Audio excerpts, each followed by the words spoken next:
The rain drummed against the window pane, a relentless, hollow rhythm that filled every corner of the apartment. Sarah sat on the edge of the bed, her gaze fixed on a single scuff mark on the floorboards. She did not blink.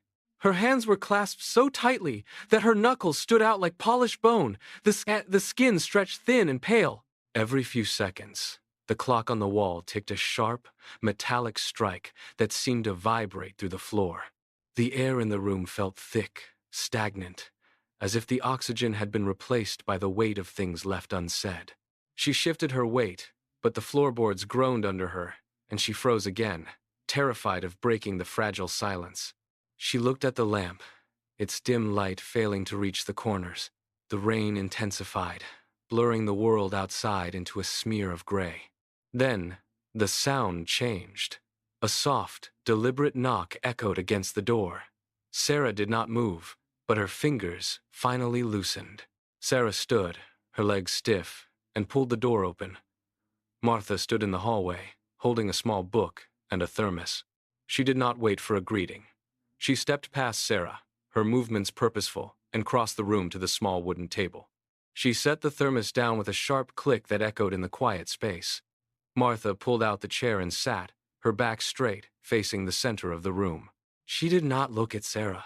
Fizz did not ask a question. Instead, she began to hum. It was a low, steady melody, a hymn that seemed to vibrate against the walls. The sound was not loud, but it was persistent, cutting through the heavy stillness. Sarah leaned back against the wall, her shoulders dropping an inch. She watched Martha, whose eyes remained fixed on the far corner of the room.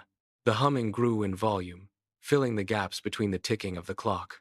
Sarah shifted her weight, her breathing catching, then smoothing out as she listened. The air felt different now, less like a vacuum and more like a space being reclaimed. Martha continued to hum, while Sarah remained by the door, her hands finally resting at her sides. Martha opened the book. The pages crinkled, a dry, sharp sound that sliced through the lingering melody. She began to read, her voice steady and clear, mapping the verses into the air. Sarah remained against the wall, her eyes tracking the movement of Martha's lips. The room was still dim, the heavy curtains holding the afternoon at bay, until a sudden, violent shift occurred. A beam of golden sunlight pierced the fabric, a solid, blinding shaft that tore through the gloom. It struck the table, illuminating the thermos, then traveled across the floorboards to land directly on the open pages of the Bible. The light was intense, almost physical in its presence. It carved a sharp line between the illuminated space and the deep, receding shadows in the corners.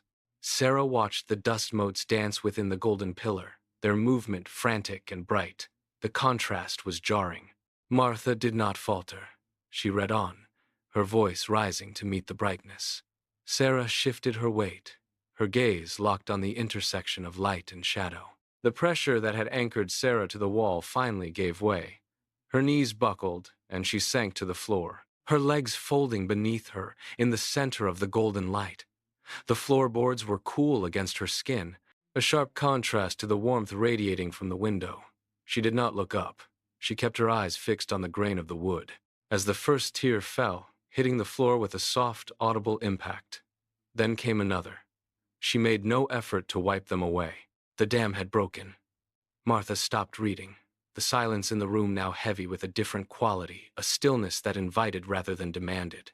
Martha shifted on the wooden chair, leaned forward, and placed a steady hand on Sarah's shoulder. The contact was firm, grounding. Sarah felt the weight of the last few months begin to slide from her chest, a physical loosening of the muscles around her ribs. She closed her eyes, her hands coming together, fingers interlocking in a tight, trembling grip. She began to whisper, the words barely audible at first, then gaining a rhythmic, steady strength. Sarah rose from the floor.